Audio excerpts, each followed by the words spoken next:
ஒரு பேஷண்ட் என்ன கேட்டாங்க அப்படின்னா, டாக்டர் என்னுடைய ஹஸ்பண்ட் ரொம்ப ஒல்லியாக இருந்த பிறகு கூட, எப்படி ரொம்ப ஒல்லியாக இருந்த பிறகு கூட நிறைய வருஷமாக ப்ரெஷருக்கு மாத்திரை சாப்பிட்டுட்டு இருக்காங்க அப்படின்னு கேட்டாங்க.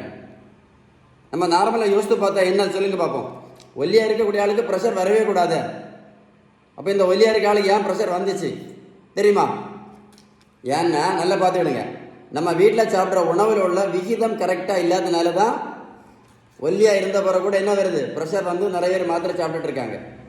அப்படின்னா நம்ம வீட்டில் சாப்பிட்ற உணவை விகிதம் கரெக்டாக சாப்பிட்டா மட்டும்தான் என்ன பண்ண முடியும், இந்த பிபி மாத்திரையெல்லாம் படிப்படியாக குறைக்க முடியும். உங்களுக்கு விகிதம் சரியான வீட்டு உணவு முறை பற்றி ஏதாவது சந்தேகம் இருந்தால் என்னோட வாட்ஸ்அப் நம்பர் 9442407418 இந்த நம்பரை சேவ் பண்ணி வாட்ஸ்அப்பில் ஹாய்னு மெசேஜ் போடுங்க. கண்டிப்பாக நான் உங்களுக்கு பதில் அனுப்புவேன். மறக்காதுங்க, இந்த வீடியோவை கண்டிப்பாக உங்கள் நண்பர்களுக்கு அனுப்பி கொடுங்க. யாராவது ஒரு ஆளுக்காக பிரயோஜனப்படும்.